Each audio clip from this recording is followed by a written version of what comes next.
लैके गए साड़ी जमीन उन्होंने तो दबाओ।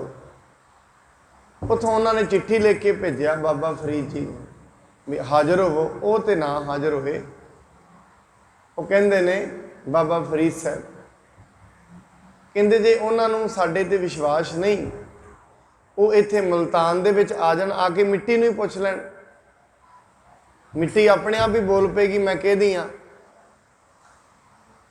सारे लोगों के धुम गई भी बाबा जी ने तो यह कह दिता मिट्टी को पुछ लो, मिट्टी हुण बोलेगी।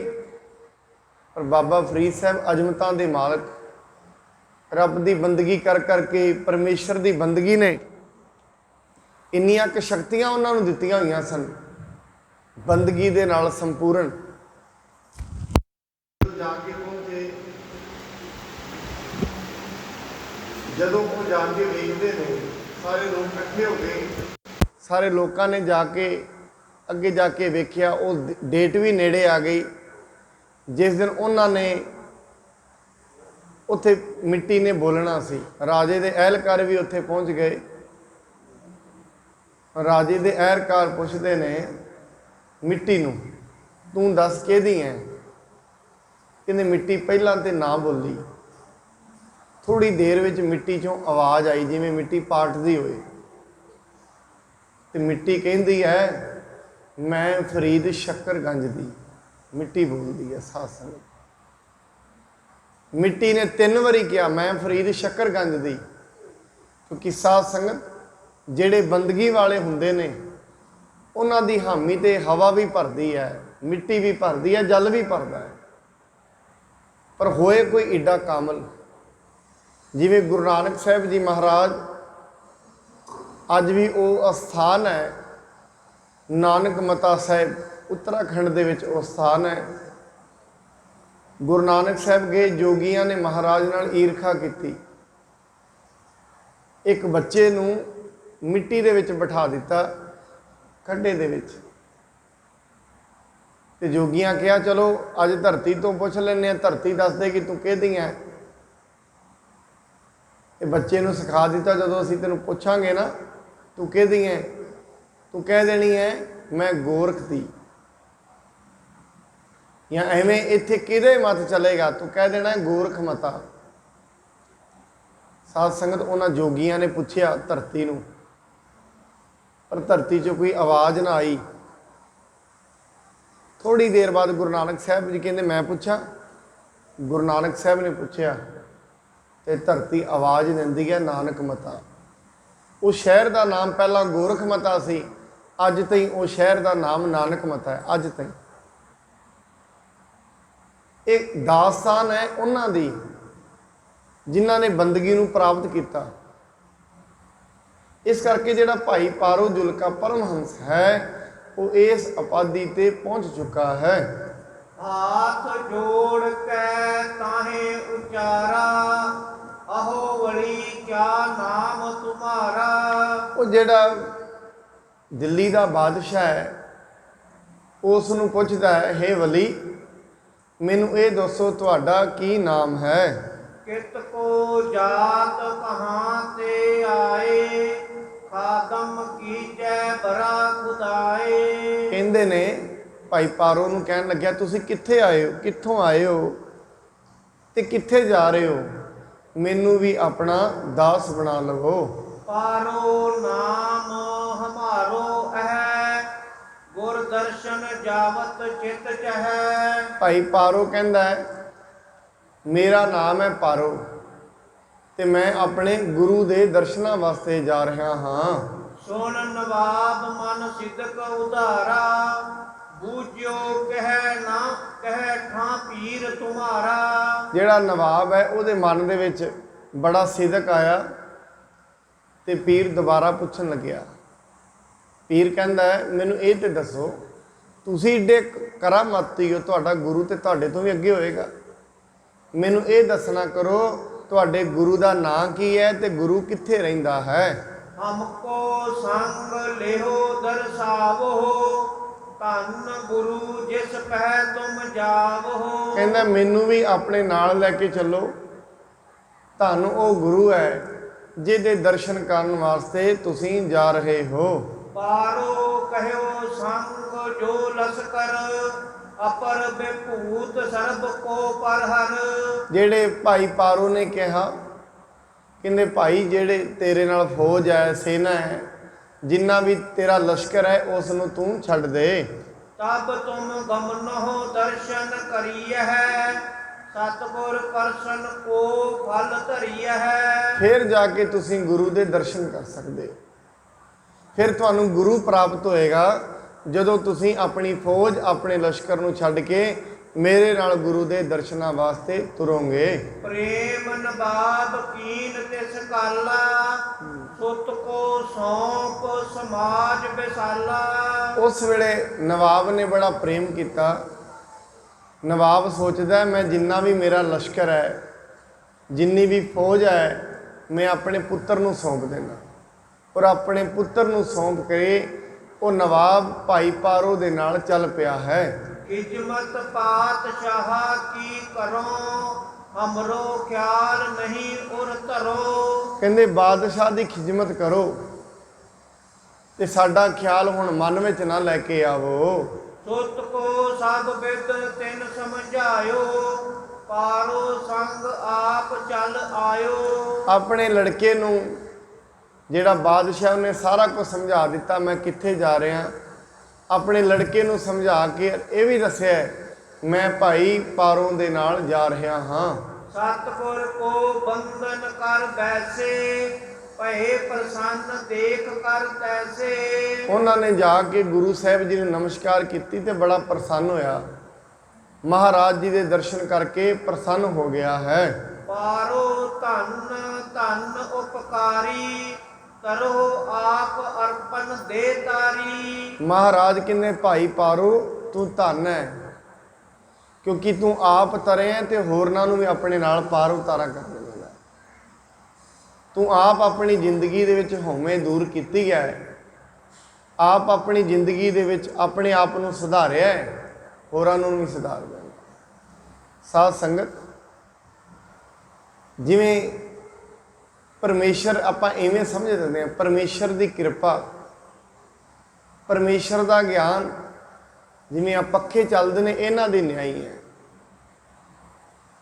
ਪੱਖਾ ਚੱਲ ਰਿਹਾ ਹੈ, ਜੇ ਹੁਣ ਅਸੀਂ ਇਹਦੀ ਹਵਾ ਲੈਣੀ ਚਾਹੁੰਦੇ ਹਾਂ, ਇਹਦੇ ਅੱਗੇ ਕੁਝ ਨਹੀਂ ਅੜਨਾ। ਜੇ ਇਹਦੇ ਅੱਗੇ ਮਨੁੱਖ ਕੁਝ ਅੜਾ ਦੇਵੇ, ਇਹਦੇ ਅੱਗੇ ਕੋਈ ਚੀਜ਼ ਅੜਾ ਦੇਵੇ, ਫਿਰ ਕਿ ਮੈਨੂੰ ਪੱਖੇ ਦੀ ਹਵਾ ਨਹੀਂ ਆ ਰਹੀ।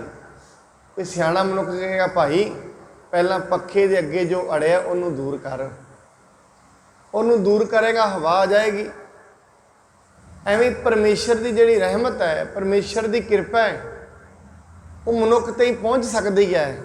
ਸਭ ਤੋਂ ਵੱਡੀ ਗੱਲ ਹੈ ਜਿਹੜੀ ਅੱਗੇ ਹਉਮੈ ਦੀ ਦੀਵਾਰ ਖੜੀ ਹੈ ਉਹ ਦੂਰ ਕਰਨ ਦੀ ਲੋੜ ਹੈ। ਬਸ ਉਹ ਦੂਰ ਹੋ ਜਾਏ, ਕਿਰਪਾ ਹੀ ਕਿਰਪਾ ਹੈ। ਜਿਵੇਂ ਅਸੀਂ ਵੇਖਦੇ ਹਾਂ ਸੂਰਜ ਦੀ ਰੋਸ਼ਨੀ ਪੈਂਦੀ ਹੋਏ ਤੇ ਮਨੁੱਖ ਆਪਣੀਆਂ ਅੱਖਾਂ ਦੇ ਅੱਗੇ ਪੱਟੀ ਬੰਨੀ ਫਿਰੇ ਤੇ ਕਿ ਅੱਜ ਸੂਰਜ ਚੜ੍ਹਿਆ ਹੀ ਨਹੀਂ, ਕਿਉਂਕਿ ਉਹਨੂੰ ਕਹਿਣਗੇ ਜੇ ਐਵੇਂ ਹੀ ਬੰਨੀ ਰੱਖੀ ਤੇਰੇ ਵਾਸਤੇ ਚੜ੍ਹਨਾ ਵੀ ਕਦੇ ਨਹੀਂ। ਕਿਉਂਕਿ ਜੇ ਸੂਰਜ ਦੀ ਰੋਸ਼ਨੀ ਲੈਣੀ ਹੈ, ਜੇ ਰੋਸ਼ਨੀ ਦੇ ਦੀਦਾਰ ਕਰਨਾ ਚਾਹੁੰਦਾ, ਜਿਹੜੀ ਅੱਖਾਂ ਦੇ ਅੱਗੇ ਪੱਟੀ ਬੰਨੀ ਹੈ ਇਹਨੂੰ ਲਾ ਦੇ। ਸਾਧ ਸੰਗਤ, ਮਨੁੱਖ ਨੇ ਆਪਣੀਆਂ ਅੱਖਾਂ ਦੇ ਅੱਗੇ ਸਿਰਫ ਇੱਕੋ ਹੀ ਪੱਟੀ, ਗੁਰੂ ਸਾਹਿਬ ਕਹਿੰਦੇ ਨੇ ਹਉਮੈ ਦੀ ਪੱਟੀ ਹੈ, ਮਮਤਾ ਦੀ ਪੱਟੀ ਹੈ, ਭਰਮ ਦੀ ਪੱਟੀ ਹੈ। ਜਿਹਦੇ ਮਨੁੱਖ ਇਹ ਪੱਟੀ ਖੋਲ ਦੇਵੇਗਾ ਉਸ ਦਿਨ ਪਰਮੇਸ਼ਰ ਦਾ ਦੀਦਾਰ ਹੋ ਜਾਏਗਾ। ਪਰ ਇਹ ਨਹੀਂ ਹੈ ਪਰਮੇਸ਼ਰ ਨੂੰ ਕਿਤੇ ਖੋਜਣ ਜਾਣਾ ਹੈ। ਮਹਾਰਾਜ ਕਹਿੰਦੇ ਨਹੀਂ, ਖੋਜੇਗਾ ਕਿੱਥੇ ਖੋਜੇਗਾ ਉਹਨੂੰ? ਕਾਹੇ ਰੇ ਬਨ ਖੋਜਣ ਜਾਈ, ਸਰਬ ਨਿਵਾਸੀ ਸਦਾ ਅਲੇਪਾ ਤੂੰ ਹੀ ਸੰਗ ਸਮਾਈ। ਕਿੱਥੇ ਉਹਨੂੰ ਲੱਭਣ ਜਾਏਗਾ ਸੱਜਣਾ? ਜੰਗਲਾਂ ਵਿੱਚ। ਜੇ ਉਹ ਜੰਗਲਾਂ ਵਿੱਚ ਹੁੰਦਾ ਉੱਥੋਂ ਦੇ ਪੰਛੀਆਂ ਨੂੰ, ਜਾਨਵਰਾਂ ਨੂੰ ਮਿਲ ਜਾਂਦਾ। ਉਹ ਜੰਗਲਾਂ ਵਿੱਚ ਨਹੀਂ ਹੈ। ਮਹਾਰਾਜ ਕਹਿੰਦੇ ਤੇਰੇ ਨਾਲ ਹੀ ਹੈ ਉਹ। ਸੋ ਸਤਿਗੁਰ ਪਿਆਰਾ ਮੇਰੇ ਨਾਲ ਹੈ। ਉਹ ਹਮੇਸ਼ਾ ਹਰੇਕ ਦੇ ਅੰਦਰ ਹੈ, ਨਾਲ ਹੈ। ਪਰ ਮਹਾਰਾਜ ਕਹਿੰਦੇ ਨੇ ਨਾਲ ਵੀ ਹੈ, ਗੱਲਬਾਤ ਵੀ ਕਦੇ ਨਹੀਂ ਹੋਈ। ਸਭ ਤੋਂ ਨਜ਼ਦੀਕ ਜੇ ਮਨੁੱਖ ਦੇ ਕੋਈ ਹੈ, ਉਹ ਪਰਮੇਸ਼ਰ ਹੈ ਦੇ ਨਜ਼ਦੀਕ ਹੈ, ਤਾਂ ਹੀ ਤੇ ਇਹਦੇ ਔਗਣ ਵੀ ਲਿਖ ਲੈਂਦਾ ਤੇ ਗੁਣ ਵੀ ਲਿਖ ਲੈਂਦਾ, ਤਾਂ ਹੀ ਤੇ ਪੁੰਨ ਵੀ ਲਿਖ ਲੈਂਦਾ, ਪਾਪ ਵੀ ਲਿਖ ਲੈਂਦਾ। ਤਾਂ ਹੀ ਕਰਕੇ ਕਿਹਾ ਜਾਂਦਾ ਹੈ, ਜਿਹੜੇ ਮਨ ਦੇ ਵਿੱਚ ਵੀ ਮਨੁੱਖ ਦੇ ਪਾਪ ਆਉਂਦੇ ਨੇ, ਇਹ ਵੀ ਪਰਮੇਸ਼ਰ ਨਾਲੋਂ ਨਾਲ ਤਾਂ ਹੀ ਤੇ ਲਿਖ ਲੈਂਦਾ, ਤਾਂ ਹੀ ਤੇ ਉਹਨੂੰ ਪਤਾ ਹੈ। ਜੇ ਕਿਤੇ ਉਹ ਦੂਰ ਬੈਠਾ ਹੁੰਦਾ ਫਿਰ ਪਤਾ ਹੀ ਨਹੀਂ ਸੀ ਲੱਗਣਾ। ਮਹਾਰਾਜ ਗੁਰਬਾਣੀ 'ਚ ਕਹਿੰਦੇ ਨੇ, ਜੋ ਤੇਰੇ ਅੰਦਰ ਵਰਤ ਰਿਹਾ ਹੈ, ਹੋ ਸਕਦਾ ਪਰਿਵਾਰ ਨੂੰ ਨਾ ਪਤਾ ਲੱਗੇ। ਔਰ ਬਾਣੀ ਇਹ ਵੀ ਕਹਿੰਦੀ ਹੈ, ਜੋ ਮਨੁੱਖ ਦੇ ਦਿਲ ਦੇ ਵਿੱਚ ਉਪਜਦਾ ਹੈ, ਜੇ ਕਿਸੇ ਦੇ ਪ੍ਰਤੀ ਉਪਜ ਰਿਹਾ, ਉਹਦਾ ਸੁਭਾਅ ਉਵੇਂ ਬਦਲਣਾ ਸ਼ੁਰੂ ਹੋ ਜਾਏਗਾ। ਇਹਨਾਂ ਨੇ ਇੱਕ ਰਾਜੇ ਦਾ ਰਾਜ ਸੀ, ਇੱਕ ਸ਼ਮਸ਼ਾਨ ਘਾਟ ਦੇ ਵਿੱਚ ਲੱਕੜਾਂ ਵੇਚਣ ਵਾਲਾ, ਉਹ ਚੰਦਨ ਦੀਆਂ ਲੱਕੜਾਂ ਵੇਚਦਾ ਸੀ। ਰਾਜਾ ਬਿਮਾਰ ਹੋ ਗਿਆ, ਉਹਦੇ ਮਨ ਦੇ ਵਿੱਚ ਆਇਆ, ਰਾਜਾ ਬਿਮਾਰ ਹੋ ਗਿਆ, ਹੁਣ ਮੇਰੀਆਂ ਚੰਦਨ ਦੀਆਂ ਲੱਕੜਾਂ ਵਿਕ ਜਾਣਗੀਆਂ। ਜੈਸਾ ਜਿਹਦਾ ਬਿਜ਼ਨਸ ਹੈ ਵੈਸੀ ਉਹਨੂੰ ਆਸ ਰਹਿੰਦੀ ਹੈ। ਕਹਿੰਦੇ ਹੁਣ ਮੇਰੀਆਂ ਚੰਦਨ ਦੀਆਂ ਲੱਕੜਾਂ ਵਿਕਣਗੀਆਂ, ਕਿਉਂ ਰਾਜਾ ਬਿਮਾਰ ਹੋ ਗਿਆ, ਇਹਨੇ ਮਰ ਜਾਣਾ ਹੈ, ਮੈਂ ਲੱਕੜਾਂ ਵੇਚਾਂਗਾ। ਕਹਿੰਦੇ ਰਾਜਾ ਠੀਕ ਹੋਇਆ। ਥੋੜ੍ਹੇ ਦਿਨਾਂ ਬਾਅਦ ਨਾ ਰਾਜਾ ਚੱਲ ਕੇ ਆਇਆ, ਆਪਣੇ ਵਜ਼ੀਰ ਨੂੰ ਕਹਿੰਦਾ, ਇਹ ਘਰ ਬੜਾ ਸੋਹਣਾ, ਕਿਹਦਾ ਹੈ? ਰਾਜਾ ਕਹਿੰਦਾ, ਇਹ ਲੱਕੜਾਂ ਦਾ ਵਪਾਰੀ ਹੈ, ਚੰਦਨ ਦਾ, ਉਹਦਾ ਘਰ। ਕਹਿੰਦੇ ਇਹਨੂੰ ਗਿਰਾ ਦਿਓ, ਐਸਾ ਘਰ ਨਹੀਂ ਹੋਣਾ ਚਾਹੀਦਾ। ਵਜ਼ੀਰ ਨੇ ਨਾ ਗਿਰਾਇਆ। ਥੋੜ੍ਹੇ ਦਿਨਾਂ ਬਾਅਦ ਰਾਜਾ ਫਿਰ ਉਹ ਬਾਗ 'ਚ ਆਇਆ, ਕਹਿੰਦੇ ਘਰ ਕਿਹਦਾ ਹੈ? ਤੇ ਮਹਾਰਾਜ ਚੰਦਨ। ਕਹਿੰਦੇ ਤੂੰ ਗਿਰਾਇਆ ਨਹੀਂ, ਇਹਨੂੰ ਗਿਰਾ ਦਿਓ। ਵਜ਼ੀਰ ਕਹਿੰਦਾ, ਰਾਜਾ ਕਿਸੇ ਦੇ ਘਰ ਬਣਾਈ ਦੇ ਨਹੀਂ, ਗਿਰਾਈ ਦੇ ਨਹੀਂ। ਕਹਿੰਦੇ ਨਹੀਂ, ਮੈਨੂੰ ਇਹ ਚੰਗਾ ਨਹੀਂ ਲੱਗ ਰਿਹਾ। ਉਹ ਵਜ਼ੀਰ ਬੜਾ ਸਿਆਣਾ ਸੀ, ਉਹਨੇ ਉਹ ਲੱਕੜਾਂ ਦੇ ਵਪਾਰੀ ਨੂੰ ਸੱਦਿਆ। ਕਹਿੰਦੇ ਰਾਜਾ ਕਹਿੰਦਾ ਹੈ ਤੇਰਾ ਘਰ ਗਿਰਾਉਣਾ ਹੈ, ਕਿਤੇ ਤੇਰੇ ਮਨ ਦੇ ਵਿੱਚ ਰਾਜੇ ਦੇ ਪ੍ਰਤੀ ਕੋਈ ਦਵੈਸ਼ ਤੇ ਨਹੀਂ? ਕਿਉਂਕਿ ਉਹਦੇ ਤੇ ਗੱਲ ਤਾਂ ਹੀ ਪਹੁੰਚ ਰਹੀ ਹੈ। ਬਾਣੀ ਕਹਿੰਦੀ, ਪਰਕਾ ਬੁਰਾ ਨਾ ਰੱਖੋ ਚੀਤ, ਤੁਮਕੋ ਦੁੱਖ ਨਹੀਂ ਭਾਈ ਮੀਤ। ਦੂਜੇ ਦਾ ਬੁਰਾ ਨਾ ਰੱਖ, ਦੁੱਖ ਤੈਨੂੰ ਵੀ ਨਹੀਂ ਮਿਲੇਗਾ। ਜੇ ਆਪਣਾ ਚੰਗਾ ਲੋੜਨਾ ਹੈ, ਦੂਜੇ ਦਾ ਬੁਰਾ ਕਿਉਂ ਲੋੜਨਾ ਹੈ? ਜੇ ਕਿਸੇ ਦਾ ਚੰਗਾ ਨਹੀਂ ਕਰ ਸਕਦਾ ਤੇ ਮਾੜਾ ਵੀ ਕਿਉਂ ਸੋਚ ਰਹੇ? ਕਿਉਂਕਿ ਜੇ ਕਿਸੇ ਦਾ ਮਾੜਾ ਸੋਚ ਰਹੇ, ਇਹ ਨਹੀਂ ਹੈ। ਜੇ ਕੋਈ ਮਨੁੱਖ ਹੱਥ ਦੇ ਵਿੱਚ ਜ਼ਹਿਰ ਫੜੀ ਫਿਰੇ ਤੇ ਜ਼ਹਿਰ ਘਰ ਦੇ ਵਿੱਚ ਰੱਖੀ, ਤਾਂ ਇੱਕ ਦਿਨ ਆਪ ਹੀ ਉਹਨੂੰ ਪੀ ਲੇ, ਉਹਦਾ ਨੁਕਸਾਨ ਤੇ ਉਹਨੂੰ ਵੀ ਹੋਏਗਾ ਨਾ। ਹੁਣ ਉਸਨੇ, ਜਿਹੜੇ ਰਾਜੇ ਨੇ ਉਹਨੂੰ ਸਮਝਾਇਆ, ਵਜ਼ੀਰ ਨੇ, ਕਹਿੰਦੇ ਜਿਹੜੀਆਂ, ਕਹਿੰਦੇ ਮੈਂ ਚੰਦਨ ਦੀਆਂ ਲੱਕੜਾਂ ਮੈਂ ਵੇਚਣੀਆਂ ਚਾਹੁੰਦਾ ਸੀ, ਕਹਿੰਦੇ ਐਵੇਂ ਕਰ, ਜਿਹੜੀਆਂ ਉਹ ਲੱਕੜਾਂ ਨੇ ਨਾ, ਉਹ ਤੂੰ ਮੈਨੂੰ ਦੇ ਦੇ, ਮੈਂ ਰਾਜ ਖਜ਼ਾਨੇ ਵਿੱਚ ਜਮ੍ਹਾਂ ਕਰ ਲੈਣਾ, ਤੈਨੂੰ ਉਹਨੇ ਪੈਸੇ ਦੇਣਾ, ਤੇਰੇ ਅੰਦਰੋਂ ਵਿਚਾਰ ਤੇ ਖਤਮ ਹੋਏ। ਉਹ ਵਜ਼ੀਰ ਨੇ ਲੱਕੜਾਂ ਲਈਆਂ, ਉਹ ਸਾਰਾ ਰਾਜ ਖਜ਼ਾਨੇ ਵਿੱਚ ਜਮ੍ਹਾਂ ਕਰ ਲਈਆਂ। ਹੁਣ ਉਹਦਾ ਮਨ ਤੋਂ ਭਾਰ ਲੈ ਗਿਆ। ਜਿਵੇਂ ਉਹਦੇ ਮਨ ਤੋਂ ਭਾਰ ਲਿਆ, ਭਾਰ ਲੈਣ ਤੋਂ ਬਾਅਦ ਅਗਲੇ ਦਿਨ ਰਾਜਾ ਫਿਰ ਆਇਆ। ਥੋੜ੍ਹੇ ਦਿਨਾਂ ਬਾਅਦ ਰਾਜਾ ਆਇਆ, ਵਜ਼ੀਰ ਨੂੰ ਕਹਿੰਦਾ ਘਰ ਨਾ ਗਿਰਾਈ। ਕਹਿੰਦੇ ਚੰਗਾ ਹੋਇਆ ਤੂੰ ਨਹੀਂ ਗਿਰਾਇਆ। ਕਹਿੰਦੇ ਐਵੇਂ ਕਿਸੇ ਦਾ ਘਰ ਕਿਉਂ ਗਿਰਾਉਣਾ? ਸਾਧ ਸੰਗਤ, ਸਾਨੂੰ ਇੱਥੋਂ ਸਿੱਖਿਆ ਮਿਲਦੀ ਹੈ, ਜਦੋਂ ਅਸੀਂ ਕਿਸੇ ਦੇ ਬਾਰੇ ਬੁਰਾ ਸੋਚਦੇ ਹਾਂ, ਉਹ ਸਾਡੇ ਅੰਦਰ ਜੋ ਕੁਝ ਵਰਤ ਰਿਹਾ ਹੁੰਦਾ, ਦੂਜੇ ਤਾਈਂ ਉਹ ਪਹੁੰਚ ਜਾਂਦਾ ਹੈ। ਦੂਜੇ ਦੇ ਵਿਚਾਰ ਸਾਡੇ ਪ੍ਰਤੀ ਆਪਣੇ ਆਪ ਬਦਲਣੇ ਸ਼ੁਰੂ ਹੋ ਜਾਂਦੇ ਨੇ। ਐਵੇਂ ਮਨੁੱਖ ਦੇ ਅੰਦਰ ਜਦੋਂ ਪਾਪ ਦੀ ਨਿਗਾਹ ਚੱਲਦੀ ਹੈ, ਦੂਜੇ ਤਾਈਂ ਇਹ ਪਹੁੰਚਦੀ ਹੈ। ਕੁਲਦੀਪ ਸਿੰਘ ਦੀ ਇੱਕੋ ਕਰਾਇਓ, ਠੀਕ ਹੈ? ਦੂਜੇ ਤਾਈਂ ਉਹ ਪਹੁੰਚਦੀ ਹੈ। ਇਸ ਕਰਕੇ ਕਹਿੰਦੇ ਨੇ, ਦੂਜੇ ਦਾ ਜਿਹੜਾ ਬੁਰਾ ਹੈ ਉਹ ਕਦੇ ਵੀ ਨਹੀਂ ਚਿਤਵਣਾ ਚਾਹੀਦਾ। ਬੋਲਨ ਮਿਲਨ ਸੰਤ ਕੋ ਨੀਕਾ, ਤਾਤ ਕਾਲ ਕਟ ਸੰਕਟ ਜੀ ਕਾ। ਕਹਿੰਦੇ ਇਸ ਕਰਕੇ ਜਿਹੜਾ ਉਹ ਭਾਈ ਨਵਾਬ ਆਇਆ ਹੈ, ਉਹ ਆ ਕੇ ਮਹਾਰਾਜ ਨੂੰ ਮਿਲਦਾ ਹੈ ਤੇ ਬੜੇ ਪ੍ਰੇਮ ਦੇ ਨਾਲ ਬੋਲਦਾ ਹੈ। ਪਾਰੋ ਨੇ ਸਭ ਕਹਿਓ ਪ੍ਰਸੰਗ, ਜਿਸ ਪ੍ਰਕਾਰ ਆਨਿਓ ਸੋ ਸੰਗ। ਫਿਰ ਭਾਈ ਪਾਰੋ ਨੇ ਸਾਰੇ ਦਾ ਸਾਰਾ ਪ੍ਰਸੰਗ ਜਾ ਕੇ ਗੁਰੂ ਸਾਹਿਬ ਨੂੰ ਦੱਸਿਆ, ਕਿਵੇਂ ਜਿਹੜਾ ਰਾਜਾ ਭਾਈ ਪਾਰੋ ਦੇ ਨਾਲ ਤੁਰ ਕੇ ਆਇਆ ਹੈ। ਸੁਨ ਸ੍ਰੀ ਅਮਰ ਕਰੀ ਤਬ ਕਰੁਣਾ, ਹਰਿਓ ਤਿਸੀ ਕੋ ਜਨਮ ਰੋ ਮਰਨਾ।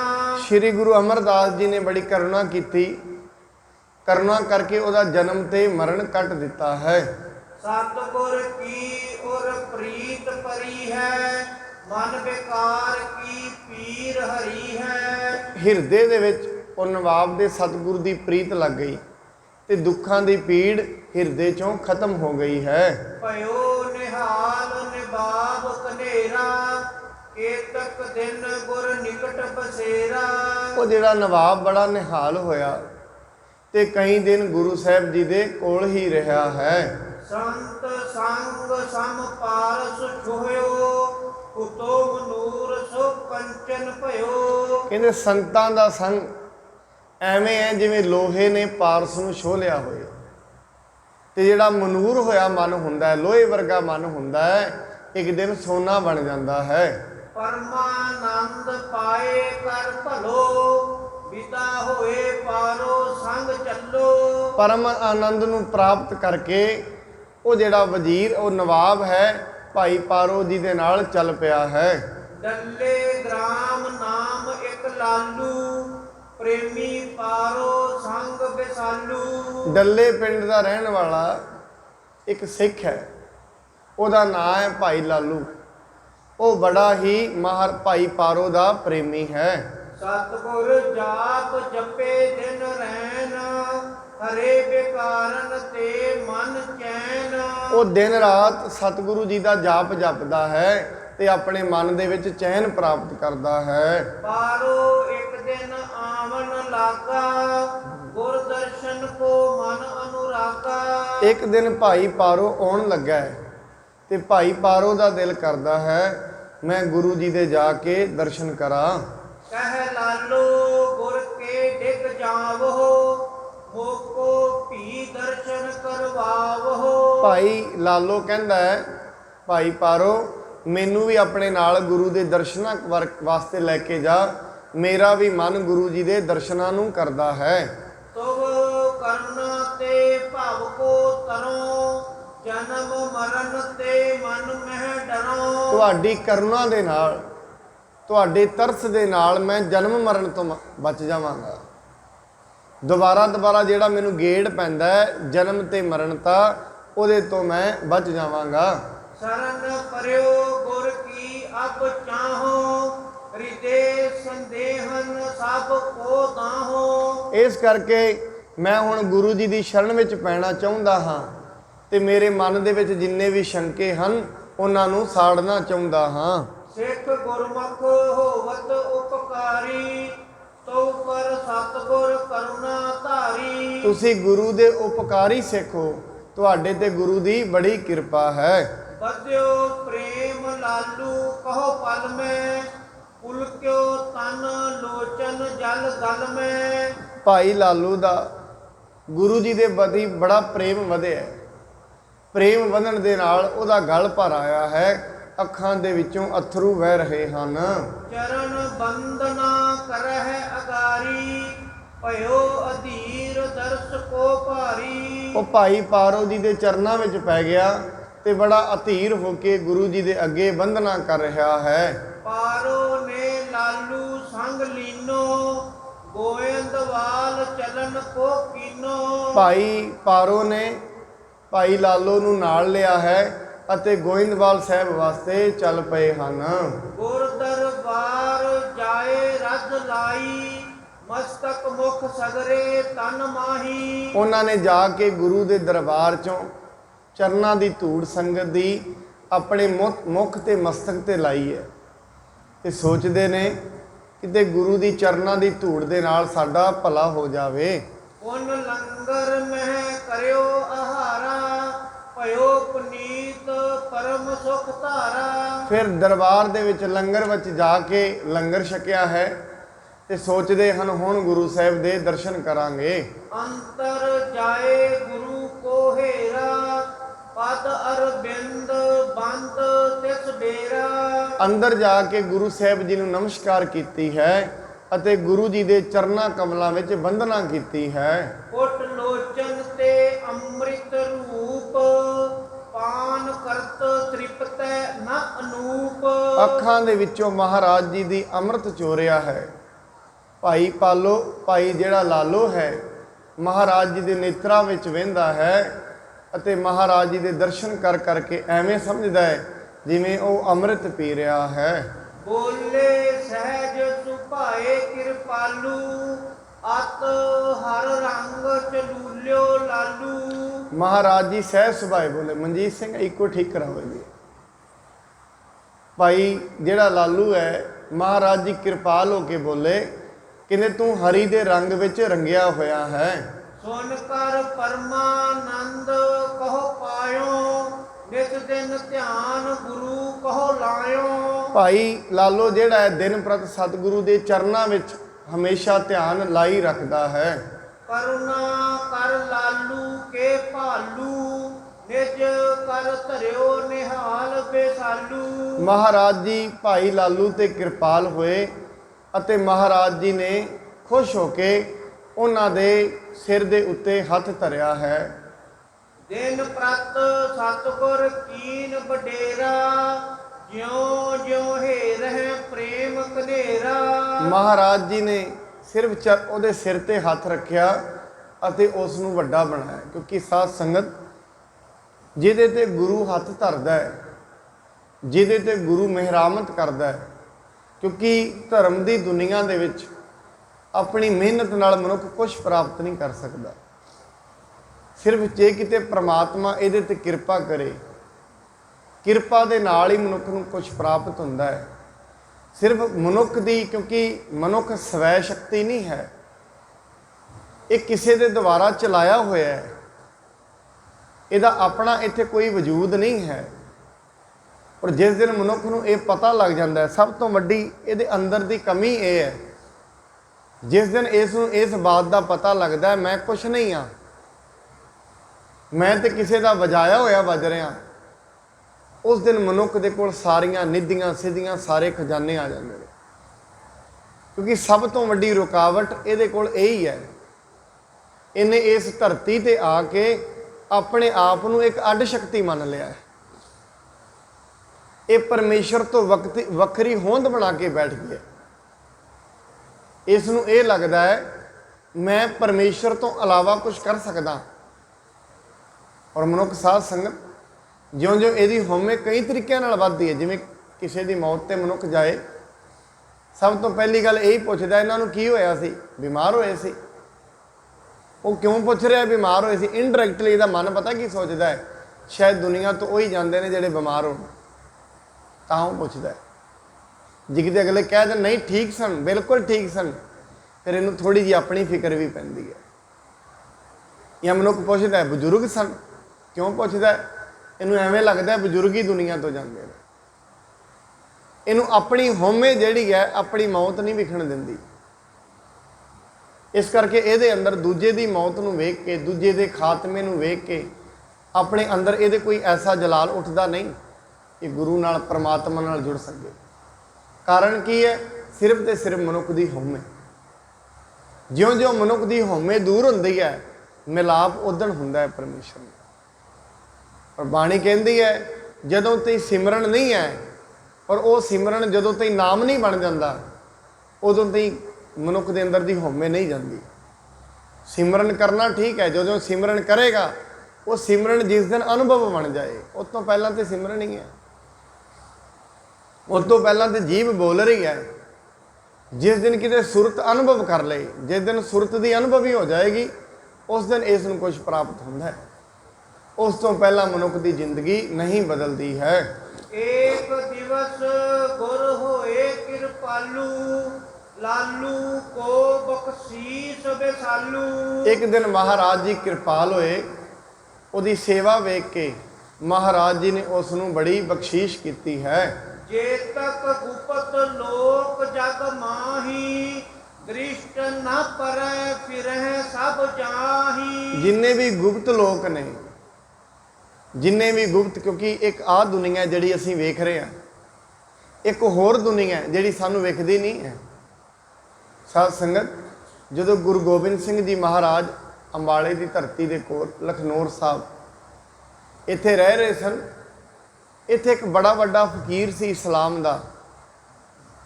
ਉਹ ਆਪਣੀ ਪਾਲਕੀ ਦੇ ਵਿੱਚ ਚੜ੍ਹਿਆ ਜਾ ਰਿਹਾ ਸੀ। ਉਸਨੇ ਗੁਰੂ ਗੋਬਿੰਦ ਸਿੰਘ ਮਹਾਰਾਜ 9-10 ਸਾਲ ਦੀ ਉਮਰ ਹੈ, ਮਹਾਰਾਜ ਜੀ ਦੇ ਵੱਲ ਨਮਸਕਾਰ ਕੀਤੀ। ਉਹਦੇ ਚੇਲੇ ਕਹਿੰਦੇ ਨੇ ਤੁਸੀਂ ਸਾਡੇ ਏਡੇ ਵੱਡੇ ਫਕੀਰ ਹੋ, ਔਰ ਉਹਨਾਂ ਦੀ 8-9 ਸਾਲ ਦੀ ਉਮਰ ਹੈ, ਔਰ ਦੂਜੀ ਗੱਲ ਉਹ ਸਾਡੇ ਪੰਥ ਦੇ ਵੀ ਨਹੀਂ ਹਨ, ਸਾਡਾ ਪੰਥ ਵੀ ਨਹੀਂ ਹੈ ਉਹਨਾਂ ਦਾ, ਔਰ ਤੁਸੀਂ ਉਹਨਾਂ ਨੂੰ ਨਮਸਕਾਰ ਕੀਤੀ ਹੈ। ਇਹਦਾ ਕਾਰਨ ਕੀ ਹੈ? ਉਹਨਾਂ ਨੇ ਇੱਕ ਫਾਰਸੀ ਦਾ ਸ਼ਬਦ ਵਰਤਿਆ। ਉਹ ਕਹਿੰਦੇ ਨੇ ਕੁਝ ਸ਼ਕਤੀਆਂ ਐਸੀਆਂ ਨੇ, ਕੁਝ ਚੀਜ਼ਾਂ ਐਸੀਆਂ ਨੇ ਜਿਹੜੀਆਂ ਤੁਹਾਨੂੰ ਨਹੀਂ ਵਿਖਦੀਆਂ, ਉਹ ਬੰਦਗੀ ਵਾਲੇ ਨੂੰ ਹੀ ਵਿਖਦੀਆਂ। ਜਿਵੇਂ ਸੰਤ ਗਿਆਨੀ ਮਸਕੀਨ ਸਿੰਘ ਜੀ ਕਹਿੰਦੇ ਹੁੰਦੇ ਸਨ, ਕਹਿੰਦੇ ਜਦੋਂ ਸਟੇਜ ਦੇ ਉੱਤੇ ਕਹਿੰਦੇ ਅਸੀਂ ਕਥਾ ਕਰਦੇ ਹਾਂ, ਕਹਿੰਦੇ ਬੜੀਆਂ ਰੂਹਾਂ ਐਸੀਆਂ ਨੇ, ਜਿੰਨੇ ਤੁਸੀਂ ਬੈਠੇ ਹੋ ਕਹਿੰਦੇ ਇੰਨੀਆਂ ਹੋਰ ਵੀ ਬੈਠੀਆਂ ਹੁੰਦੀਆਂ ਨੇ। ਪਰ ਜਿੱਥੇ ਪਰਮਾਤਮਾ ਦੀ ਬੰਦਗੀ ਹੁੰਦੀ ਹੈ, ਜਿੱਥੇ ਪਰਮਾਤਮਾ ਦੀ ਗੱਲ ਹੁੰਦੀ ਹੈ, ਉੱਥੇ ਉਹ ਚੰਗੀਆਂ ਰੂਹਾਂ ਹੁੰਦੀਆਂ ਨੇ।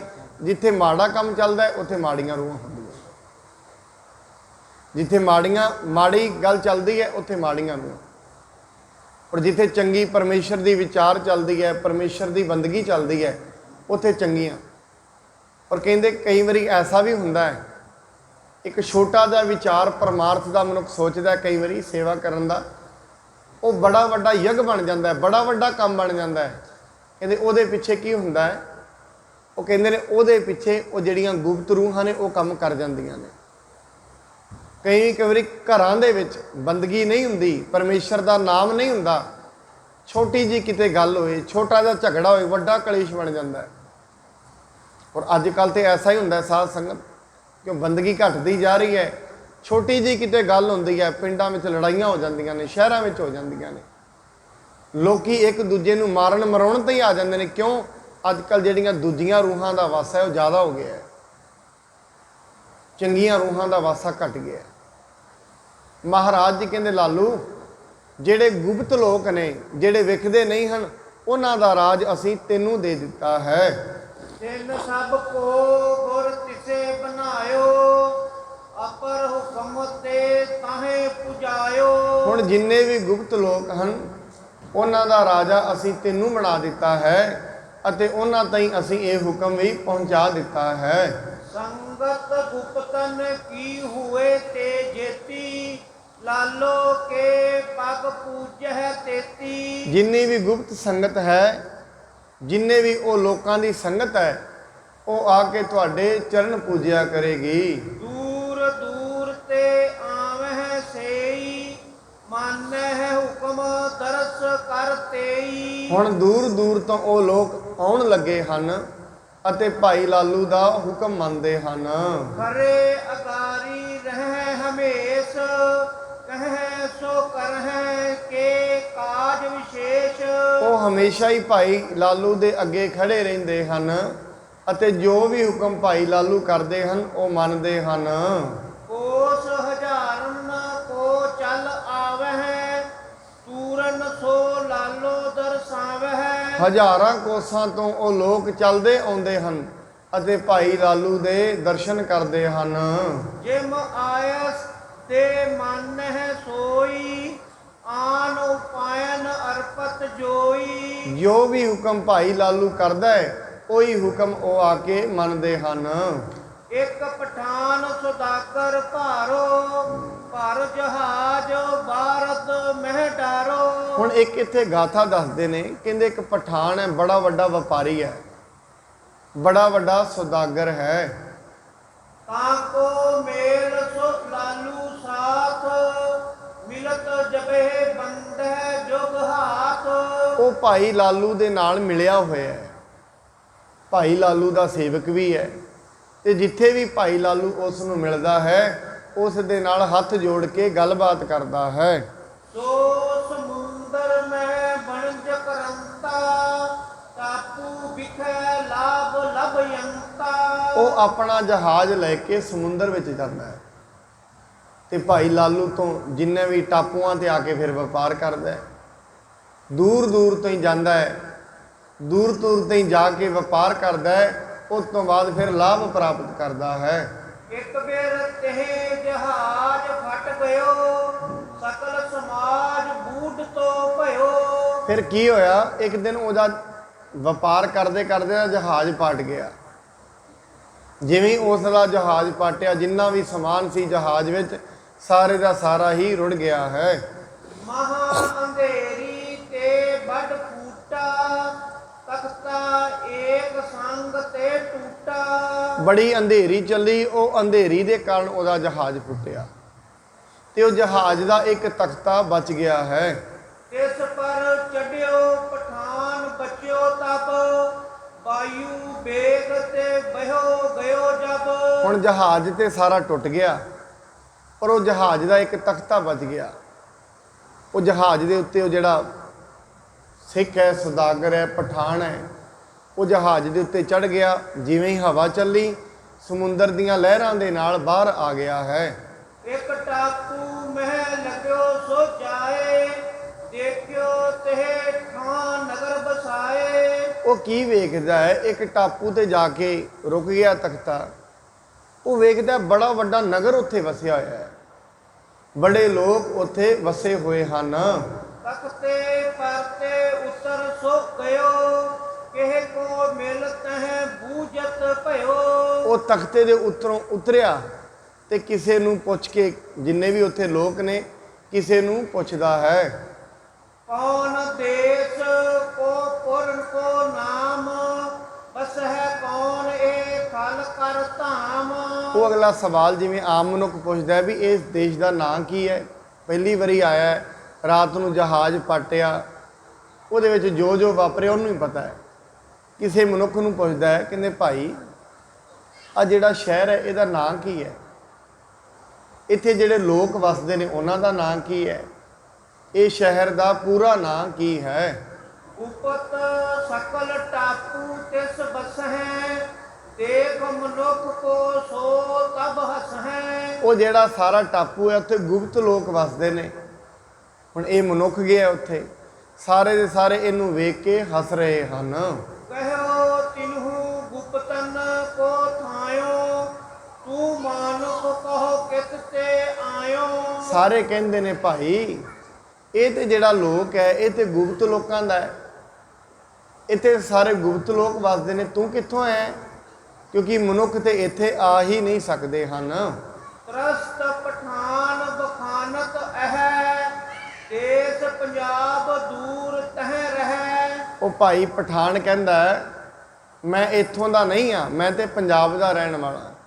ਹੁਣ ਡਰ ਵੀ ਰਿਹਾ ਵੀ ਕਿਤੇ ਇਹ ਲੋਕ ਮੈਨੂੰ ਮਾਰ ਵੀ ਨਾ ਦੇਣ। ਊਟ ਗਇਓ ਜਹਾਜ਼ ਜਬ ਮੇਰਾ, ਦੈਵ ਜੋਗ ਕਰ ਇਹ ਖਲ ਹੇਰਾ। ਮੇਰਾ ਜਹਾਜ਼ ਸਮੁੰਦਰ ਵਿੱਚ, ਉਹ ਦੱਸਣ ਲੱਗਿਆ ਮੇਰਾ ਜਹਾਜ਼ ਸਮੁੰਦਰ ਵਿੱਚ ਫਟ ਗਿਆ ਤੇ ਕਿਤੇ ਪਰਮਾਤਮਾ ਦੀ ਕੋਈ ਬੰਦਗੀ ਹੈ, ਪਰਮਾਤਮਾ ਦਾ ਕੋਈ ਐਸੀ ਮੇਰੇ ਤੇ ਮਿਹਰਾਮਤ ਹੈ। ਉਹ ਜਹਾਜ਼ ਫੁੱਟਣ ਕਰਕੇ ਮੈਂ ਤਖਤੇ ਤੇ ਬਚ ਗਿਆ ਹਾਂ ਤੇ ਆਉਂਦਾ ਆਉਂਦਾ ਆ ਟਾਪੂ ਦੇ ਕੋਲ ਪਹੁੰਚ ਗਿਆ ਹਾਂ। ਤਬ ਗੁਪਤਨ ਪੁੱਛਿਓ ਤੇ ਸਿਪਾਹੀ, ਲਾਲੂ ਕੋ ਤੂੰ ਲਖੈ ਕੇ ਨਾਹੀ। ਹੁਣ ਜਿਹੜੇ ਉਹ ਗੁਪਤ ਲੋਕ ਨੇ, ਗੁਪਤ ਲੋਕੀ ਜਿਹੜੇ ਵਸਦੇ ਉਹਨਾਂ ਨੂੰ ਪੁੱਛਦੇ ਨੇ, ਕਹਿੰਦੇ ਤੂੰ ਲਾਲੂ ਨੂੰ ਜਾਣਦਾ ਹੈ? ਕਿਉਂਕਿ ਉਹ ਪੰਜਾਬ ਦਾ ਰਹਿਣ ਵਾਲਾ ਹੈ, ਉਹਨਾਂ ਦਾ ਰਾਜਾ ਵੀ ਸੀ। ਕਿ ਤੁਸੀਂ ਭਾਈ ਲਾਲੂ ਨੂੰ ਜਾਣਦੇ ਹੋ? ਸੁਣ ਪਠਾਨ ਹਰਖਿਓ ਬਚ ਕਹੈ, ਹਮ ਲਾਲੋ ਕੇ ਡਿਗ ਹੀ ਰਹੇ। ਹੁਣ ਉਹ ਪਠਾਨ ਬੜਾ ਖੁਸ਼ ਹੋਇਆ ਵੀ ਚਲੋ ਕੋਈ ਤੇ ਨਾਂ ਇਹਨਾਂ ਨੇ ਲਿਆ ਜਿਹੜਾ ਜਾਣਦੇ ਨੇ। ਕਹਿੰਦੇ ਹਾਂਜੀ, ਕਹਿੰਦੇ ਮੈਂ ਭਾਈ ਲਾਲੂ ਦੇ ਨਾਲ ਹੀ ਰਹਿੰਦਾ ਹਾਂ। ਮਿਲਤ ਸਦੀਵ ਬੰਦਨਾ ਕਰੋ, ਬੜੋ ਸੰਤ ਭਾਓ ਸੋ ਉਰ ਧਰੋ। ਉਹ ਕਹਿੰਦਾ ਉਹ ਤੇ ਬੜੇ ਵੱਡੇ ਸੰਤ ਨੇ ਜਿਨ੍ਹਾਂ ਦਾ ਤੁਸੀਂ ਨਾਂ ਲਿਆ ਹੈ। ਔਰ ਸਾਧ ਸੰਗਤ, ਕਈ ਵਾਰੀ ਐਸਾ ਹੁੰਦਾ ਹੈ ਮਨੁੱਖ ਕਈ ਵਾਰੀ ਸੰਤ ਦਾ ਨਾਂ ਲੈਂਦੇ ਹੀ ਤਰ ਜਾਂਦਾ ਹੈ। ਕਹਿੰਦੇ ਮੈਂ ਇੱਕ ਸੱਚੀ ਘਟਨਾ ਆਪ ਜੀ ਦੇ ਨਾਲ ਸ਼ੇਅਰ ਕਰਨਾ ਹੈ। ਕਹਿੰਦੇ ਕੋਈ ਮਨੁੱਖ ਫੋਰਟਿਸ ਹਸਪੀਟਲ ਦੇ ਵਿੱਚ ਗਿਆ, ਉੱਥੇ ਕੋਈ ਸੰਤ ਦਾਖਲ ਸਨ ਬੜੇ ਵੱਡੇ। ਡਾਕਟਰਾਂ ਜਵਾਬ ਦਿੱਤਾ ਹੋਇਆ ਸੀ ਪਰ ਕੋਈ ਕਾਰਜ ਉਹਨਾਂ ਦਾ ਪਿੱਛੇ ਰਹਿੰਦਾ ਸੀ ਸੰਤਾਂ ਦਾ। ਉਹ ਜਦੋਂ ਉੱਥੇ ਦਾਖਲ ਸਨ, ਉਹ ਡਾਕਟਰ ਬਹੁਤ ਵੱਡਾ ਸੀ। ਇਹਨਾਂ ਦੇ ਜਾ ਕੇ ਜਿਹੜਾ ਬੱਚਾ ਇਲਾਜ ਕਰਾਉਣ ਲਈ ਗਿਆ ਸੀ, ਕਹਿੰਦੇ ਮੈਂ ਕਈ ਵਾਰੀ ਉਹਨਾਂ ਦੇ ਕੋਲ ਗਿਆ ਡਾਕਟਰ ਕੋਲ, ਉਹ ਮੈਨੂੰ ਜਵਾਬ ਵੀ ਦਿੰਦਾ ਰਿਹਾ ਤੇ ਬੜੇ ਬੜੇ ਪੈਸੇ ਵੀ ਲੈਂਦਾ ਰਿਹਾ। ਕਹਿੰਦੇ ਜਦੋਂ ਮੈਂ ਉਹਨਾਂ ਸੰਤਾਂ ਦਾ ਨਾਂ ਲਿਆ ਨਾ ਵੀ ਮੈਂ ਫਲਾਣੇ ਤੁਹਾਡੇ ਕੋਲ ਉਹਨਾਂ ਦਾ ਵੀ ਇਲਾਜ ਹੋਇਆ, ਕਹਿੰਦੇ ਉਹਨਾਂ ਪੈਨ ਧਰ ਕੇ ਬੈਠ ਗਿਆ। ਡਾਕਟਰ ਬਹੁਤ ਵੱਡਾ ਸੀ। ਉਹ ਕਹਿੰਦਾ ਹੈ ਉਹ ਸੰਤਾਂ ਦਾ ਇਲਾਜ ਤੇ ਮੈਂ ਕੀਤਾ ਹੈ, ਪਰ ਕਹਿੰਦੇ ਉਹਨਾਂ ਦੇ ਇਲਾਜ ਬਾਰੇ ਜਾਂ ਤੇ ਉਹੀ ਜਾਣਦੇ ਸਨ ਜਾਂ ਰੱਬ ਜਾਣਦਾ ਸੀ। ਮੈਂ ਨਹੀਂ ਜਾਣਦਾ ਉਹਨਾਂ ਦਾ ਇਲਾਜ ਕਿਵੇਂ ਹੋਇਆ ਕਿਵੇਂ ਨਹੀਂ, ਕਿਉਂਕਿ ਜਦੋਂ ਮੇਰੇ ਕੋਲ ਆਏ ਉਹ ਤੇ ਖਤਮ ਸਨ। ਕਿਵੇਂ ਉਹਨਾਂ ਵਿੱਚ ਜਾਨ ਆਈ, ਕਹਿੰਦੇ ਮੈਂ ਨਹੀਂ ਉਹਨਾਂ ਦਾ ਇਲਾਜ ਕਰ ਪਾਇਆ। ਇਹਦੇ ਬਾਰੇ ਤੇ ਰੱਬ ਜਾਣਦਾ ਜਾਂ ਉਹ ਜਾਣਦੇ ਨੇ। ਕਹਿੰਦੇ ਤੂੰ ਉਹਨਾਂ ਨੂੰ ਵੀ ਜਾਣਦਾ? ਕਹਿੰਦੇ ਹਾਂ। ਕਹਿੰਦੇ ਚੱਲ, ਕਹਿੰਦੇ ਮੇਰੇ ਤੋਂ ਉਹਨੇ ਨਾਲੋਂ ਨਾਲ ਮੈਨੂੰ ਅਪੋਇੰਟਮੈਂਟ ਦਿੱਤੀ, ਸਿਰਫ ਨਾਮ ਲਿਆਈ। ਤੇ ਕਹਿੰਦੇ ਤੂੰ ਉਹਨਾਂ ਨੂੰ ਜਾਣਦਾ ਹੈ? ਕਹਿੰਦੇ ਬੁੱਢ ਆਪਣੇ ਆਪ 'ਚੋਂ ਹੈ ਵੀ ਬੜਾ ਲਾਲਚੀ ਸੀ, ਉਹਨੇ ਮੈਨੂੰ ਥੋੜ੍ਹਿਆਂ ਜਿਹੇ ਪੈਸਿਆਂ ਵਿੱਚ ਮੇਰਾ ਇਲਾਜ ਕਹਿੰਦੇ ਮੈਂ ਕਰ ਦਿਆਂਗਾ। ਸਿਰਫ ਉਹਨਾਂ ਦਾ ਨਾਂ ਲਿਆ, ਕਈ ਵਾਰੀ ਬੰਦਗੀ ਵਾਲੇ ਦਾ ਨਾਂ ਲਿਆ ਹੀ ਕਰਨਾ ਆ ਜਾਂਦੀ ਹੈ ਅਗਲੇ ਵਿੱਚ। ਇਸ ਕਰਕੇ ਜਿਹੜੇ ਨਾਮ ਜਪਦੇ ਨੇ, ਕਿਉਂਕਿ ਗੁਰਬਾਣੀ ਕਹਿੰਦੀ ਹੈ ਕਬੀਰ ਸੇਵਾ ਕੋ ਦੋਏ ਭਲੇ, ਇੱਕ ਸੰਤ ਇੱਕ ਰਾਮ, ਰਾਮ ਜੋ ਦਾਤਾ ਮੁਕਤ ਕੋ ਸੰਤ ਜਪਾਵੈ ਨਾਮ। ਸੋ ਇਸ ਕਰਕੇ ਉਹਨੇ ਭਾਈ ਲਾਲੂ ਦਾ ਨਾਂ ਲਿਆ। ਲਾਲੂ ਦਾ ਨਾਂ ਲੈਣ ਕਰਕੇ ਹੀ ਉਹਨਾਂ ਦੇ ਦਿਲਾਂ ਵਿੱਚ ਕਰੁਣਾ ਆ ਗਈ ਹੈ। ਸਾਦਰ ਤੇਹ ਬਿਠਾਏ ਹਿਤ ਕੀਨੋ, ਪਤਾ ਦੇਸ ਨਗਰੀ ਕੋ ਲੀਨੋ। ਉਹਨਾਂ ਨੇ ਫਟਾਫਟ ਬੜੇ ਪ੍ਰੇਮ ਦੇ ਨਾਲ ਉਹਨੂੰ ਨਿਭਾਇਆ, ਤੇ ਪ੍ਰੇਮ ਨਾਲ ਨਿਭਾਉਣ ਦੇ ਨਾਲ ਜਿੰਨੀ ਵੀ ਨਗਰੀ ਹੈ, ਕਿਹੜੇ ਪਿੰਡ ਦਾ ਤੂੰ ਰਹਿਣ ਵਾਲਾ ਹੈ, ਉਹ ਲੋਕ ਸਾਰਾ ਹੀ ਐਡਰੈਸ ਪੁੱਛਦੇ ਹਨ। ਜਬ ਪਠਾਨ ਸਿਮਰਿਓ ਤਹ ਲਾਲੂ, ਗ੍ਰੇਕ ਜਲ ਲੀਨ ਉਸਾਸ ਬਸਾਲੂ। ਹੁਣ ਜਿਹੜਾ ਪਠਾਨ ਹੈ ਉਹ ਭਾਈ ਲਾਲੂ ਦੇ ਨਾਲ ਪ੍ਰੇਮ ਵੀ ਬੜਾ ਕਰਦਾ ਹੈ। ਜਿਵੇਂ ਉਹਨਾਂ ਭਾਈ ਲਾਲੂ ਦਾ ਨਾਂ ਲਿਆ, ਉਹਦੀਆਂ ਅੱਖਾਂ ਦੇ ਵਿੱਚੋਂ ਅਥਰੂ ਤੁਰ ਪਏ, ਤੇ ਮਨ ਵਿੱਚ ਸੋਚਦਾ ਹੈ ਕਿੱਡੀ ਵੱਡੀ ਸ਼ਕਤੀ ਦੇ ਉਹ ਮਾਲਕ ਨੇ, ਕਿੱਡੀ ਅਜ਼ਮਤ ਦੇ ਉਹ ਮਾਲਕ ਨੇ, ਤੇ ਮੈਂ ਉਹਨਾਂ ਦਾ ਨਾਂ ਲਿਆ ਹੀ ਮੇਰੀ ਸੇਵਾ ਇਹਨਾਂ ਨੇ ਕੀਤੀ ਹੈ। ਇਸ ਕੋ ਪਿਕ ਗੁਪਤਨ ਕਰ ਦਇਆ, ਕਿਉ ਰੋਵਤ ਪੂਛਨ ਕੋ ਕੀਆ। ਹੁਣ ਜਿਹੜੇ ਉਹ ਰੋ ਰਿਹਾ, ਜਿਹੜੇ ਗੁਪਤ ਲੋਕ ਨੇ ਉਹ ਉਹਨਾਂ ਨੂੰ ਪੁੱਛਦੇ ਨੇ, ਕਹਿੰਦੇ ਭਾਈ ਤੂੰ ਰੋਂਦਾ ਕਿਉਂ ਹੈ, ਤੇਰੀ ਅੱਖਾਂ 'ਚੋਂ ਅਥਰੂ ਕਿਉਂ ਵਗ ਰਹੇ ਹਨ। ਹਮ ਲਾਲੂ ਕੇ ਸਿੱਖ ਸਭ ਅਹੈ, ਤਿਮ ਕਰ ਦੇਹ ਜਥਾ ਚਿਤ ਚਹੈ। ਕਹਿੰਦੇ ਭਾਈ ਅਸੀਂ ਭਾਈ ਲਾਲੂ ਦੇ ਸੇਵਕ ਹਾਂ, ਜਿਵੇਂ ਵੀ ਤੂੰ ਕਹੇਗਾ ਉਵੇਂ ਹੀ ਅਸੀਂ ਕਰ ਦਿਆਂਗੇ। ਜਿਹੜੀ ਵੀ ਤੂੰ ਗੱਲ ਸਾਨੂੰ ਕਹੇਗਾ, ਜਿਹੜੀ ਫਰਮਾਇਸ਼ ਕਰੇਗਾ, ਅਸੀਂ ਤੇਰੀ ਫਰਮਾਇਸ਼ ਪੂਰੀ ਕਰ ਦਿਆਂਗੇ। ਗੁਪਤਨ ਦੋਏ ਲਾਲ ਤਹਿ ਦੀਨੇ, ਇਹ ਲਾਲੂ ਕੀ ਭੇਟ ਸੋ ਕੀਨੇ। ਉਹਨਾਂ ਨੇ ਦੋ ਮਹਿੰਗੇ ਮਹਿੰਗੇ ਲਾਲ, ਮਹਿੰਗੇ ਮਹਿੰਗੇ ਹੀਰੇ, ਉਹ ਜਿਹੜੇ ਹਨ ਭਾਈ ਜਿਹੜਾ ਪਠਾਨ ਹੈ ਉਸ ਨੂੰ ਦਿੱਤੇ ਹਨ। ਅਪਰ ਜਵਾਹਰ ਆਪਣੇ ਹਿੱਤ ਲੇਹੋ, ਇਹ ਦੋਏ ਲਾਲੂ ਹਮ ਦਿਸ ਤੇ ਦੇਹੋ। ਨਾਲੇ ਕਹਿੰਦੇ ਨੇ ਇਹ ਜਿਹੜੇ ਦੋ ਤੇ ਭਾਈ ਲਾਲੂ ਨੂੰ ਦੇ ਦੇਣੇ ਨੇ ਸਾਡੇ ਵੱਲੋਂ ਭੇਟਾ, ਤੇਰਾ ਜਹਾਜ਼ ਟੁੱਟਿਆ, ਇਹ ਹੀਰੇ ਜਵਾਹਰਾਤ ਤੂੰ ਸਾਡੇ ਵੱਲੋਂ ਲੈ ਜਾ। ਔਰ ਸਾਧ ਸੰਗਤ, ਜਦੋਂ ਕਿਤੇ ਪਰਮੇਸ਼ਰ ਦੀ ਕਿਰਪਾ ਹੁੰਦੀ ਵੀ ਹੈ, ਭਾਈ ਗੁਰਦਾਸ ਜੀ ਕਹਿੰਦੇ ਨੇ ਆਪਣੀ ਵਾਰ ਦੇ ਵਿੱਚ, ਕਹਿੰਦੇ ਜਦੋਂ ਭਾਈ ਬਾਬਾ ਨਾਮਦੇਵ ਜੀ ਤੇ ਕਿਰਪਾ ਹੋਈ, ਭਗਤ ਨਾਮਦੇਵ ਜੀ ਤੇ ਕਿਰਪਾ ਹੋਈ, ਰੱਬ ਨੇ ਉਹਨਾਂ ਵਾਸਤੇ ਮਰੀ ਹੋਈ ਗਊ ਨੂੰ ਵੀ ਜਿਵਾਇਆ, ਤੇ ਉਹਨਾਂ ਦੀ ਜਿਹੜੀ ਟੁੱਟੀ ਹੋਈ ਝੋਪੜੀ ਆ ਉਹਨੂੰ ਵੀ ਬਣਾਇਆ। ਕਿੱਡੀ ਵੱਡੀ ਕਿਰਪਾ ਪਰਮੇਸ਼ਰ ਕਰਦਾ ਆਪਣੇ ਭਗਤਾਂ ਤੇ। ਸਿਰਫ ਗੱਲ ਇੰਨੀ ਹੈ, ਪਰਮੇਸ਼ਰ ਦੇ ਉੱਤੇ ਮਨੁੱਖ ਦਾ ਅਕੀਦਾ ਹੋਣਾ ਚਾਹੀਦਾ, ਸਿਰਫ ਪਰਮੇਸ਼ਰ ਤੇ ਵਿਸ਼ਵਾਸ ਹੋਣਾ ਚਾਹੀਦਾ। ਜਦੋਂ ਤੇ ਮਨ ਦੋ ਚਿੱਤਾ ਹੈ, ਉਦੋਂ ਤੇ ਉਹ ਸਾਥ ਨਹੀਂ ਦਿੰਦਾ। ਹੁਣ ਜਿਸ ਦਿਨ ਭਗਤ ਨਾਮਦੇਵ ਜੀ ਕਹਿੰਦੇ ਆਪ ਬਾਹਰ ਜਾ ਕੇ ਬੈਠੇ, ਭਾਈ ਗੁਰਦਾਸ ਜੀ ਕਹਿੰਦੇ ਨੇ ਬਾਹਰ ਬੈਠੇ ਸਨ। ਹੁਣ ਗੁਰਬਾਣੀ ਵਿੱਚ ਵੀ ਸ਼ਬਦ ਹੁੰਦਾ, ਪਾੜ ਪੜੋਸਨ ਪੂਛ ਲੈ ਰਾਮਾ, ਆਹ ਪਹਿਚਾਨ ਸ਼ਵਾਈ ਹੋ। ਗਵਾਂਢੀ ਪੁੱਛਦੇ ਨੇ, ਪੜੋਸਨ ਪੁੱਛਦੀ ਹੈ ਨਾਮਦੇਵ ਜੀ ਇਹ ਛਪਰੀ ਕਿੱਥੋਂ ਛਵਾਈ ਹੈ, ਕਿਹਨੇ ਇਹਨੂੰ ਬਣਾਇਆ, ਬੜੀ ਸੁੰਦਰ ਬਣਾਈ ਹੈ, ਬੜੀ ਕਮਾਲ ਦੀ ਬਣਾਈ ਹੈ। ਉਹ ਸ਼ਬਦ ਦੇ ਵਿੱਚ ਹੀ ਭਗਤ ਨਾਮਦੇਵ ਜੀ ਕਹਿੰਦੇ ਨੇ, ਕਹਿੰਦੇ ਉਹਨੂੰ ਕਹਿੰਦੇ ਨੇ ਬੀਬੀ ਨੂੰ, ਕਹਿੰਦੇ ਜਿਹੜਾ ਉਹ ਬੇਢੀ ਹੈ, ਜਿਹੜਾ ਇਹਨੂੰ ਬਣਾਉਣ ਵਾਲਾ ਹੈ, ਉਹ ਨਹੀਂ ਦੱਸਿਆ ਜਾ ਸਕਦਾ। ਕਹਿੰਦੇ ਇਹ ਤੇ ਦੱਸ ਦਿਓ ਪੈਸੇ ਕਿੰਨੇ ਲੈਂਦਾ ਹੈ। ਕਹਿੰਦੇ ਉਹ ਤੇ ਪ੍ਰੀਤ ਦੇ ਪੈਸੇ ਲੈਂਦਾ ਹੈ, ਉਹਨੂੰ ਤੇ ਪ੍ਰੇਮ ਚਾਹੀਦਾ ਹੈ। ਛਪਰੀਆਂ ਭਾਵੇਂ ਉਹ ਤੋਂ ਹਜ਼ਾਰਾਂ ਬਣਵਾ ਲਓ, ਇਹ ਦੁਨੀਆ ਏਡੀ ਵੱਡੀ ਛਪਰੀ ਆ, ਉਹਨੇ ਹੀ ਬਣਾਈ ਹੋਈ ਹੈ। ਇਹ ਦੁਨੀਆ ਦੀ ਏਡੀ ਵੱਡੀ ਡਰਾਇੰਗ ਕੀਤੀ ਹੈ, ਉਹਨੇ ਕੀਤੀ ਹੈ। ਕਹਿੰਦੇ ਇਸ ਕਰਕੇ ਰੀ ਬਾਈ ਵੇਡੀ ਕਹਿਣ ਨਾ ਜਾਈ। ਉਹ ਵੇਡੀ ਬਾਰੇ ਦੱਸਿਆ ਨਹੀਂ ਜਾ ਸਕਦਾ, ਉਹ ਵੇਡੀ ਕੀ ਮੰਗਦਾ ਹੈ। ਇਸ ਕਰਕੇ ਸਾਧ ਸੰਗਤ, ਜਦੋਂ ਪਰਮੇਸ਼ਰ ਆਪਣੇ ਭਗਤਾਂ ਤੇ ਕਿਰਪਾ ਕਰਦਾ ਹੈ, ਆਪਣੇ ਰਹਿਮਤ ਦੇ ਘਰ ਵਿੱਚ ਆਉਂਦਾ ਹੈ, ਉਹ ਉਹਨਾਂ ਵਾਸਤੇ ਮਰੀਆਂ ਹੋਈਆਂ ਗਊਆਂ ਵੀ ਜਵਾ ਦਿੰਦਾ ਹੈ। ਪਰ ਸਾਧ ਸੰਗਤ, ਅੱਜ ਮੈਂ ਆਪ ਜੀ ਨੂੰ ਕੱਲ੍ਹ ਵੀ ਬੇਨਤੀ ਕੀਤੀ ਸੀ, ਹੁਣ ਏਡੀ ਭਗਤੀ ਕਿਸੇ ਦੀ ਨਹੀਂ। ਹੁਣ ਜਿਹਨੇ ਬੰਦਗੀ ਨਹੀਂ ਕੀਤੀ ਉਹ ਤੇ ਕਹੇਗਾ ਐਵੇਂ ਹੋ ਹੀ ਨਹੀਂ ਸਕਦਾ, ਕਿਉਂਕਿ ਜਿਹਦੇ ਕੋਲ ਬੰਦਗੀ ਨਹੀਂ, ਜਿਹੜਾ ਉਹ ਸਮਾਰਕ ਤੇ ਪਹੁੰਚਿਆ ਨਹੀਂ। ਕਿਉਂਕਿ ਜਿਹੜੀ ਕਥਾ ਵਿਖਿਆਨ ਹੁੰਦੇ ਨੇ ਸਾਧ ਸੰਗਤ, ਇਹ ਬੁੱਧੀ ਦੇ ਤਲ ਤੇ ਹੁੰਦੇ ਨੇ। ਜਿਸ ਦਿਨ, ਕਿਉਂਕਿ ਮਨੁੱਖ ਪਤਾ ਕੀ ਸੋਚਦਾ ਹੈ, ਸ਼ਾਇਦ ਬੁੱਧੀ ਦੇ ਨਾਲ ਮੈਂ ਕਥਾ ਕਰ ਕਰਕੇ ਪਰਮੇਸ਼ਰ ਨੂੰ ਜਿੱਤਣਾ ਚਾਹੁੰਦਾ ਹੈ।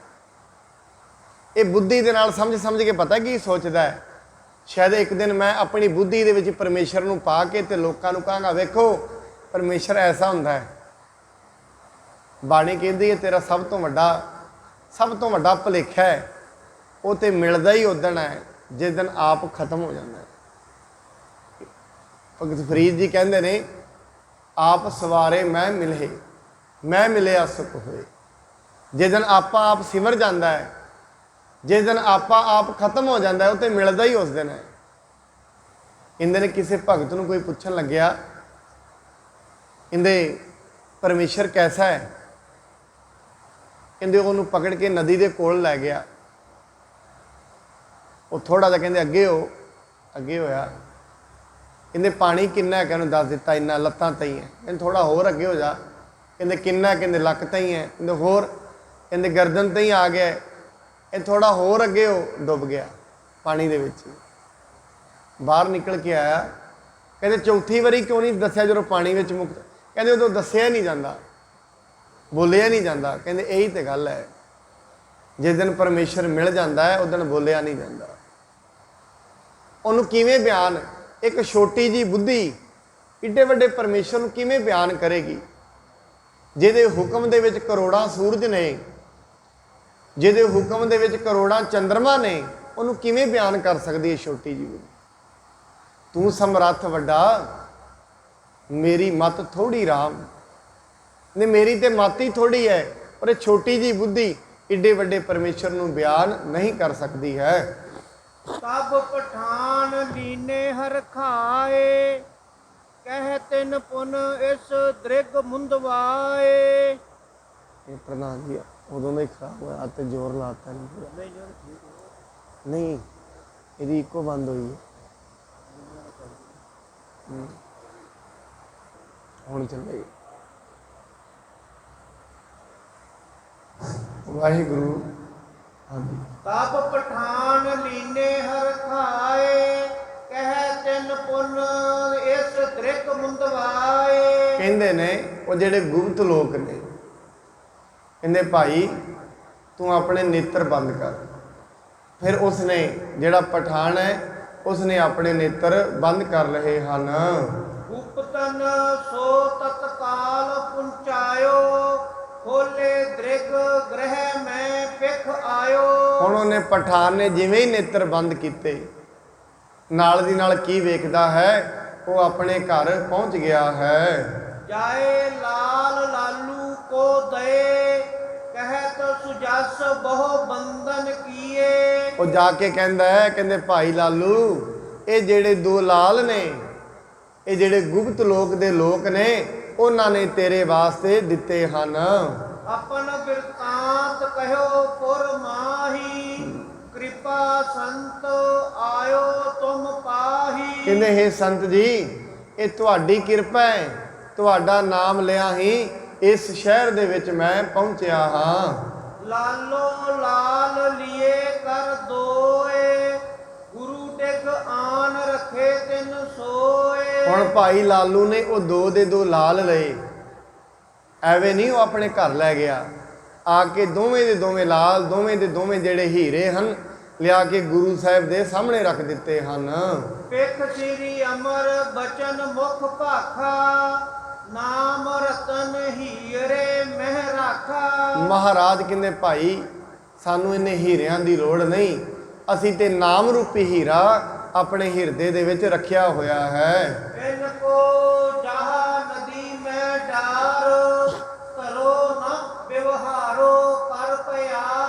ਮਹਾਰਾਜ ਕਹਿੰਦੇ ਸਾਡੇ ਵੱਲੋਂ ਤੇ ਜਾ ਕੇ ਇਹਨਾਂ ਨੂੰ ਨਹਿਰ ਵਿੱਚ ਪਾ ਦੇ, ਸਾਨੂੰ ਹੀਰਿਆਂ ਦੀ ਲੋੜ ਨਹੀਂ। ਸਾਧ ਸੰਗਤ, ਜਿਨ੍ਹਾਂ ਦੀ ਅਜ਼ਮਤ, ਜਿਨ੍ਹਾਂ ਦੀ ਭਗਤੀ ਅੱਗੇ ਪਹੁੰਚ ਗਈ ਹੈ, ਪਰਮੇਸ਼ਰ ਤੇ ਪਹੁੰਚ ਗਏ ਨੇ, ਉਹਨਾਂ ਵਾਸਤੇ ਹੀਰੇ, ਸੋਨੇ, ਚਾਂਦੀ, ਮਿੱਟੀ ਇੱਕੋ ਬਰਾਬਰ ਹੁੰਦੇ ਨੇ। ਇਹ ਨਹੀਂ, ਉਹਨਾਂ ਨੂੰ ਇਹ ਨਹੀਂ ਪਤਾ ਹੁੰਦਾ ਵੀ ਹੀਰਿਆਂ ਦਾ ਮੁੱਲ ਕੀ ਹੈ, ਪਰ ਉਹਨਾਂ ਨੂੰ ਹੀਰਿਆਂ ਦੀ ਲੋੜ ਨਹੀਂ ਰਹਿ ਜਾਂਦੀ। ਉਹਨਾਂ ਵਾਸਤੇ ਹੀਰੇ, ਸੋਨਾ, ਚਾਂਦੀ, ਜਿਵੇਂ ਗੁਰੂ ਗੋਬਿੰਦ ਸਿੰਘ ਜੀ ਮਹਾਰਾਜ, ਇਹਦੇ ਬਾਅਦ ਬਹਾਦਰ ਸ਼ਾਹ ਨੇ ਮਹਾਰਾਜ ਜੀ ਨੂੰ ਹੀਰਾ ਦਿੱਤਾ। ਅੱਜ ਵੀ ਮਹਾਰਾਸ਼ਟਰ ਦੇ ਵਿੱਚ ਗੁਰਦੁਆਰਾ ਹੀਰਾ ਘਾਟ, ਨਾਂਦੇੜ ਦੇ ਵਿੱਚ। ਇਹਦੇ ਜਦੋਂ ਹੀਰਾ ਦਿੱਤਾ ਮਹਾਰਾਜ ਜੀ ਨੇ, ਕੋਲ ਗੋਦਾਵਰੀ ਵਗਦੀ ਸੀ, ਉਹਦੇ ਵਿੱਚ ਸੁੱਟ ਦਿੱਤਾ। ਬਹਾਦਰ ਸ਼ਾਹ ਸੋਚਦਾ ਹੈ ਗੁਰੂ ਨੂੰ ਹੀਰਿਆਂ ਦੀ ਕਦਰ ਨਹੀਂ ਹੈ। ਮਹਾਰਾਜ ਕਹਿੰਦੇ ਬਹਾਦਰ ਸ਼ਾਹ, ਕਹਿੰਦੇ ਮਹਾਰਾਜ ਹੀਰੇ ਨੂੰ ਕਿਉਂ ਸੁੱਟਿਆ? ਮਹਾਰਾਜ ਕਹਿੰਦੇ ਨੇ ਜਾ ਉਹ ਗੋਦਾਵਰੀ ਦੇ ਜਿਹੜਾ ਤੇਰਾ ਚੁੱਕ ਲਿਆ। ਜਿਵੇਂ ਗੋਦਾਵਰੀ ਵਿੱਚ ਗਿਆ, ਜਾ ਕੇ ਵੇਖਦਾ ਕਈ ਹੀਰੇ ਪਏ ਨੇ। ਮਹਾਰਾਜ ਕਹਿੰਦੇ ਜਿਹੜਾ ਤੂੰ ਤੇ ਇੱਕ ਦਿੱਤਾ ਹੈ, ਉਹ ਗੋਦਾਵਰੀ ਹੀਰਿਆਂ ਦੀ ਭਰੀ ਵਗਦੀ ਹੈ, ਜਿੰਨੇ ਮਰਜ਼ੀ ਚੁੱਕ ਲੈ। ਸਾਧ ਸੰਗਤ, ਇਸ ਕਰਕੇ ਮਹਾਰਾਜ ਕਹਿੰਦੇ ਲਾਲੂ ਸਾਨੂੰ ਹੀਰਿਆਂ ਦੀ ਲੋੜ ਨਹੀਂ ਹੈ, ਐਵੇਂ ਕਰ ਇਹ ਹੀਰੇ ਜਾ ਕੇ ਨਦੀ ਦੇ ਵਿੱਚ ਸੁੱਟ ਦੇ। ਲਾਲੋ ਗੁਰ ਕੀ ਆਗਿਆ ਮਾਨੀ, ਫੈਂਕੇ ਜਾਏ ਗਹਿਰ ਜਹ ਪਾਨੀ। ਭਾਈ ਲਾਲੂ ਨੇ ਆਗਿਆ ਮੰਗੀ, ਜਾ ਕੇ ਉਹਨਾਂ ਨੂੰ ਪਾਣੀ ਵਿੱਚ ਸੁੱਟ ਦਿੱਤਾ ਹੈ। ਸਤਿਗੁਰ ਅਰ ਗੁਰ ਸਿੱਖਨ ਕੀ ਮਹਿਮਾ ਮਹਾ